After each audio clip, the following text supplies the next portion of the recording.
Hey, everybody. Hi, everyone. Hi, it's September. Wow. Yeah. How did that happen? I don't know. I say that every month. I know. I Jeez. know. What It is. time, It's so just, fast. well, there you go. There you have it. What a beautiful summer we've had in Montana. Just Yeah. great, at least in this part of Montana. Very little fire activity, not too much smoke, not too hot, a little rain Plenty here of rain. and there. Oh, yeah. Just kind of amazing. It's still so green. And by now, usually it's very golden. So, yeah, we feel very fortunate. And we know that it hasn't been so gentle in other parts of the country. And the world. Yes, and the world. This is some harsh time. And we also just did the math here very recently and realized that here pretty soon, probably not until January of 24, but we'll be entering our 10th year of full ecology. That's Wow. unbelievable. Yeah, that's harder to believe than September is here. Yeah, it's Wow. really amazing. Yeah. And we're in our fourth season of the How It Looks From Here podcast. And we're coming into our third season for our retreat series. So things are moving. Yeah, they are. And some really, really good people we've gotten a chance to spend time with and think with and get creative with. It's been a real good path. Yeah, people and plants and animals and mountains. Yes, and highways. We've highways. had lots of opportunity. And I guess the thing that is particularly striking is that ever since we put those words, full ecology, to this idea that it takes attention to the ecologies between us and within us for us as community-oriented people to have the greatest impact on supporting the health and well-being of the climate, of the environment in which we live, and of the beings with whom we're related. And as a result of that, I will say for myself, just putting the term on it, and I'm not a big fan of naming stuff, but just putting the full ecology term on it, and then of course writing the book, I just daily am continuing to learn from this full ecology notion. And primary in that for me has been to over and over see how deep my socialization into thinking of myself as separate from, how deep that goes, and what the consequences are of that. Yeah, even when we're, I think, able and willing to see the connectivity out in nature, we accept that ecosystems are community-driven more and more. It's still hard for us to find the same perspective on humans within ourselves and between us. And that ecology, as Mary said, is so critical to whether we're going to be able to forge a sustainable future or not. It's not just fix nature out there or treat nature that way and then let the human ecology go to the dogs, because that doesn't work. No, all that means is that our species doesn't survive. Yeah, right. If we continue to go in that direction. So the writing really is, I guess that's another thing that's just so obvious. That, but it's odd, kind of. This is what we're doing this month, is really thinking about how do we continue to learn from full ecology, and what it means for us, and what things have really stuck with us over the years. One thing that comes to my mind is energy and efficiency. We have talked about that in relation to full ecology as one of the things that nature does that we can learn from. And for all the scary stuff having to do with climate change, there's been an explosion of breakthroughs in sustainable energy, especially air, wind power, and solar. I mean, my gosh, the kinds of studies that have happened in the last 5 years based on plants' leaves, and then mimicking those sort of tubular networks that you see in the veins of leaves into solar panels so that they can actually operate more effectively and give them the rough angled edges that the leaf surface has instead of totally smooth. It's increased the efficiency close to 30%. Really? Even one discovery of a person who decided to model the surface of the solar panel on the wings of a colored butterfly. There are a lot of fractal light things going on in the wings of butterflies, and this increased the efficiency or the amount of light that the solar panel was able to gather. And energy efficiency too, as you have taught me, in people. If we too, just like everything else on Earth, really are called to, or we're invited to, be as efficient as possible, and that's such a strong trait of the natural world. So, to the extent we're worrying and kind of so anxious that we can't do things efficiently, that we increase the levels of certain stress hormones that not necessarily initially are inefficient, but over time leave residue on a cellular level from those stress hormones, which does diminish the efficiency of the body. So we've got an opportunity always too, inside of us and between us, to see if we're not being quite as energy conservation oriented as we could be. And this doesn't mean energy expressed in terms of enthusiasm or energy expressed in terms of moving the body so that it remains healthy. All of those things are consistent with what the natural world teaches us. Yeah. The inefficiency part of it, when I think of the ecologies between us and within us, so the social ecologies, think of how much time we spend in worry, how much time we spend in night, and this one's even closer to home. What about me? There's so much what about me thinking that comes up just like that in intimate relationships, in work relationships, in between parents and kids, between kids and their sibs. It just comes up, and it seems like that is something we're probably not born with. And on the one hand, on the other hand, we do have this wild experience with our cognitive development of being individuals separate from everybody else. And we have to do that to get to the point where we can question that. And so that's kind of what we're posing to all of you, because no matter your age, you can ask yourself, am I really separate? Am I really, and there are questions like, am I really a victim? Am I really la la la? And it can all get real, it can be useful, but the main question is, are you really separate from the rest of the natural world? And that includes every other person. And that can be hard when you're thinking about somebody that you would rather not name or that you really dislike. Yeah, I think the me first and what about me, again, in terms just of efficiency, actually keeps us from making those connections and launching those communal actions, those creative acts that are the product of many people coming together to find solutions. If we're all just so focused on ourselves and zero-sum thinking, you've got that and I want it, then we lose the efficiency that comes with the genius of the group. And we are a group-oriented, social-oriented species, among the most, we've often said, social-oriented species on the planet. Yeah, there's a thing that I have learned from full ecology that is about curiosity. It seems to me, as I watch the natural world, as I watch these trees around us, these grasses around us right now, that even though it's a bit of an anthropomorphism potentially, something akin to curiosity is happening all the time in the natural world. That it's constant improvisation, it's constant adjustment to the circumstances, and it's constant resilience.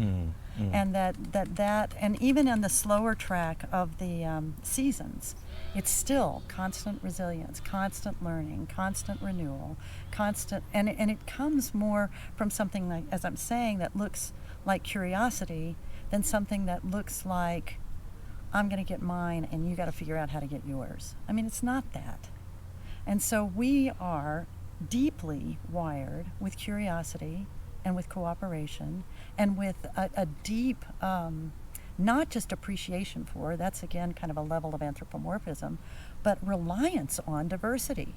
Yeah. Like it's absolutely necessary. Yeah, it really, really is. And we've talked about that on many occasions. And diversity is the primary predictor of resilience. And that's no less true for human community than it is for a forest community. and we ignore that to our peril, and we have ignored it. We've ignored it for a very long time at our peril. And one of the diversities that I've thought of that we also mention often in full ecology is the feminine, the archetypal feminine, and certainly the literal squashing that has happened of girls and women over the last 3,000 or 4,000 years. But that archetypal feminine is really rooted in the idea of relationalism and circular thinking, circular storytelling. It's the old Chinese saying that nature feeds and clothes all beings, but doesn't need to be master over them. And that kind of relational thinking is so needed for this type of problem that climate change represents. This notion of having 1 or 2 or 5 or 10 really powerful, wealthy white men come up with the solutions and then implement them on their terms. Yeah. is just not going to do it. This is a problem of far more complexity that needs us to give equal treatment to all the genius that is in this world. Yeah, in the Full Ecology book, we talked about the necessity for agency, for initiative, for kind of get her done thinking, which would be more consistent with the archetypal masculine. And then the profound necessity, however, for connection and tending to the well-being of all, and relational orientation, care is what we called it, which is more indicative of the archetypal feminine. So this balance is what we're after.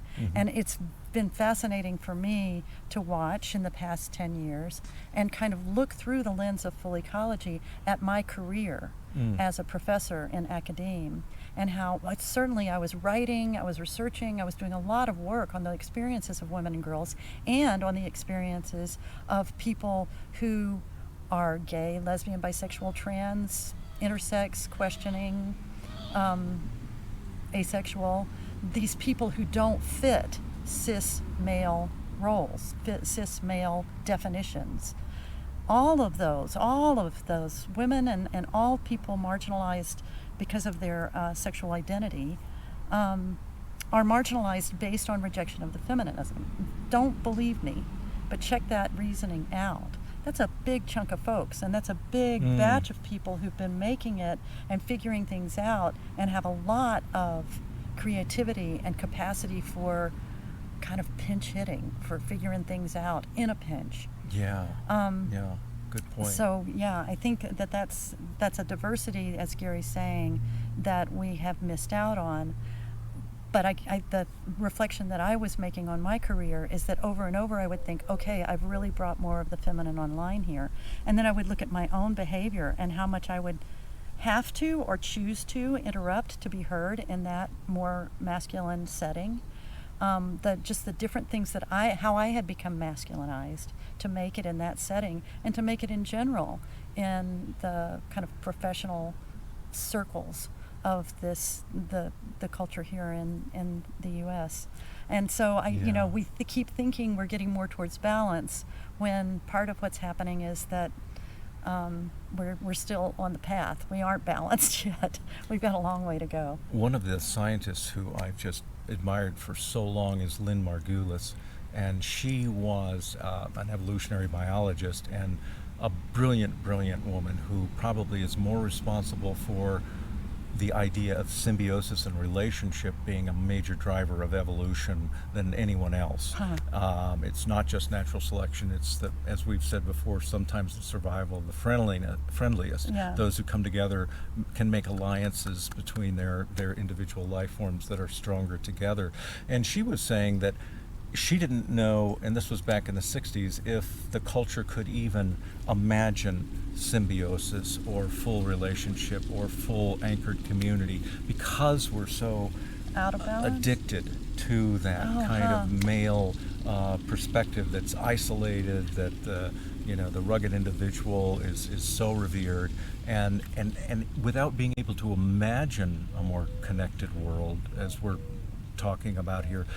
and without being able to generate stories about that being the way the world works, and it really is the way the world works, it's hard for us, I think, to move forward. That's a very different way of seeing the world, and so sometimes when you say stop and then ask and then take action, that stopping, one of the things that after you've stopped and you're starting to ask is to ask questions about whether or not you're really able to see the world as it truly works, where diversity is essential, where connection and relationship is essential, where elders have a role to play, and on and on and on, where things are done efficiently and with energy in mind. Those are the guideposts for us as humans, no less than for a grizzly bear or a wolf pack. And going back to where we started, really, for me, that one of my biggest learnings on and on, it just keeps dropping deeper, is understanding how deeply socialized I am to thinking reflexively as if I am separate from Gary, from people in the political arena, from you name it. That takes us back to the challenge of realizing that separation has been so deeply built into the way that I make sense. Full ecology has really shown me that. And so I could get stuck in that. I could get stuck in, oh, that's so bad that I keep going to separation. But we must hold ourselves lightly. Of course we do. This is the way we were conditioned to be in the world. Full ecology says, take a look at that. See if you really are separate. See that you do. Tell yourself over and over again in ways that aren't warranted that you are separate and therefore in danger and must defend yourself rather than be curious about what's going on. After that is and all during that is the question that pervades full ecology. Were you ever in your whole lifetime separate from the whole world? You've never once been separate. I've never once been separate from the air, the water, the ground, gravity, other beings, completely in this web of being. And so that leads to a really different sense. First, you're not alone. And second, everything that you benefit from, you wish to restore and to make it so that other beings are thriving as well, because that's the way things are working. So it's a very empirical set of questions. Check and see if you really are separate. Check it out. And then check and see where all the points of connection are. That first question that we asked in the TEDx talk, check and see if you end where your skin ends. Yeah. I mean, it's a good that's a good place to start. We're sitting right on the ground, and underneath us are these thousands of miles of mycelium networks, and they're breaking down essential nutrients and making them available on a molecular level for the plants and the trees that grow, and those are the things that produce in part the oxygen that we breathe. And so, yeah, as Mary said, you just can't tease it apart as a collection of individual self-regulating pieces, because it's just not how the world works. And so if we change our perspective, then we get new stories, and if we get new stories, then we get new lives. Right, and perhaps the most challenging place for us with all this, it's perhaps easier to understand we're connected with the whole of the biosphere than it is to understand that we're connected with this other person, with that person whose driving I don't approve of, so on and so forth. So it's amazing how much I keep learning from Full Ecology. Yeah. What about you? Looking forward to the next 10 years. Yeah. The one last thing I'll say has to do with how much I've focused more, probably because I'm aging, but also because of what Full Ecology had to say about it, and that's elderhood. Both how it plays out among mammals all over the world, and then how important it is, I think, in human societies, that it's long been marked as a time of generativity. That the people who get into the later years of their lives have an opportunity to not need to be the center of attention, to not necessarily have to climb the corporate success ladder to the way they might have done before, but rather to look around and say, what needs are there that I can help satisfy? And that's a wonderful and brilliant and generative definition, kind of, to me, of elderhood. So I'm constantly thinking about how I can make that more of my own life. Right, and just as you say, we've got everything in us that the natural world has, so we can probably relax and just let it come forward. Yes, wouldn't that be something? And then the other thing that we've talked about a lot is this idea that I had some years ago that just like there was this popularization of the inner child, it's quite possible to talk seriously about how each of us has an inner elder, no matter how old we are. And that's an intriguing thing to talk with younger Yeah. people about. Yeah. It was intriguing for me to kind of come across that in my 30s and go, wow, yeah, there is this elder in here that's going to tell me if I need to panic. So the elder is not just in the biological age. It's in our sensibility, much like the masculine and feminine. Mm-hmm. So Yeah. so we're learning so much. Thank you for being with us through all of this Yes, wonderful journey, yes. and we'll hope for many, many more years of full ecology and of figuring ways we can connect and build relationships that allow us to live in more meaningful and satisfying and sustainable ways. Yeah, we hope you'll take a look at our newsletter, which comes with the link to this, so that may be where you even found this part. But at our website as well, we have been working a lot this month with J. Barrell Ranch out in the Centennial Valley of Montana to pull together our retreat schedule for next summer. So a solstice retreat that is a full ecology retreat that we call the Gifts of Full Ecology. Meditation, inquiry, wandering, and food, thoughtful food. We Fabulous food. have the opportunity to work with a magnificent chef and have that person share his insights into the way full ecology and food speak to each other. And these are retreats that are limited to 8 people. 8 to 12. So 8 yeah. to 12. So yeah, if you're interested, please check them out, and we'd love to see you there. Yeah, register it's early. One of the most strikingly beautiful places I've ever seen, and I can't wait to get back there again next year. Yeah, so that's we're looking to that. We've got a How It Looks From Here. We're going to do the podcast this time around, and we've got some kind of exciting new bits coming. Deep dive on November 14th? Yes, we'll be back to Deep Dive by November 14th, which is the second Tuesday in November, and every second Tuesday after that.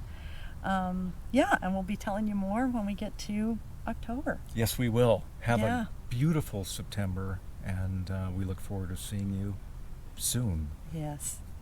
Thanks. Bye Take for care. Bye now. for now.